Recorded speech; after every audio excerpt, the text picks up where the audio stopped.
பிரசங்கி முதலாம் அதிகாரம்.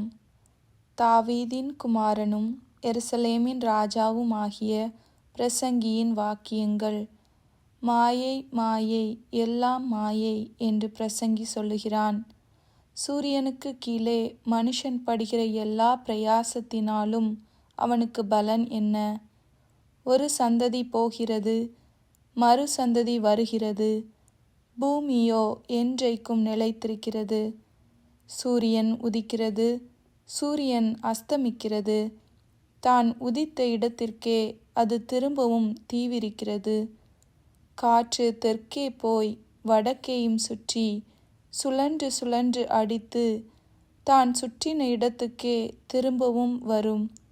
எல்லா நதிகளும் சமுத்திரத்திலே ஓடி விழுந்தும் சமுத்திரம் நிரம்பாது. தாங்கள் உற்பத்தியான இடத்திற்கே நதிகள் மறுபடியும் திரும்பும். எல்லாம் வருத்தத்தினால் நிறைந்திருக்கிறது, அது மனுஷரால் சொல்லி முடியாது. காண்கிறதினால் கண் திருப்தியாகிறதில்லை, கேட்கிறதினால் செவி நிரப்பப்படுகிறதும் இல்லை. முன் இருந்ததே இனிமேலும் இருக்கும், முன் செய்யப்பட்டதே பின்னும் செய்யப்படும். சூரியனுக்கு கீழே நூதனமானது ஒன்றுமில்லை. இதை பார், இது நூதனம் என்று சொல்லப்படத்தக்க காரியம் ஒன்றுண்டோ? அது நமக்கு முன்னுள்ள பூர்வ காலங்களிலும் இருந்ததே.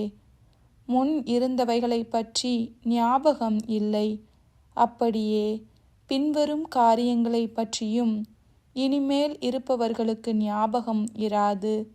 பிரசங்கியாகிய நான் எருசலேமில் இஸ்ரவேலருக்கு ராஜாவாயிருந்தேன்.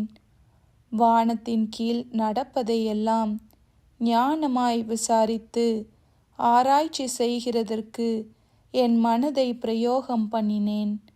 மனுபுத்திரர் இந்த கடும் தொல்லையில் அடிபடும் படிக்கு தேவன் அதை அவர்களுக்கு நியமித்திருக்கிறார். சூரியனுக்கு கீழே செய்யப்படுகிற காரியங்களை எல்லாம் கவனித்து பார்த்தேன். இதோ எல்லாம் மாயையும் மனதுக்கு சஞ்சலமுமாயிருக்கிறது. கோணலானதை நேராக்கக்கூடாது, குறைவானதை எண்ணி முடியாது. இதோ நான் பெரியவனாய் இருந்து எனக்கு முன் எருசலேமில் இருந்த எல்லாரை பார்க்கிலும் ஞானமடைந்து தேறினேன். என் மனம் மிகுந்த ஞானத்தையும் அறிவையும் கண்டறிந்தது என்று நான் என் உள்ளத்திலே சொல்லிக்கொண்டேன்.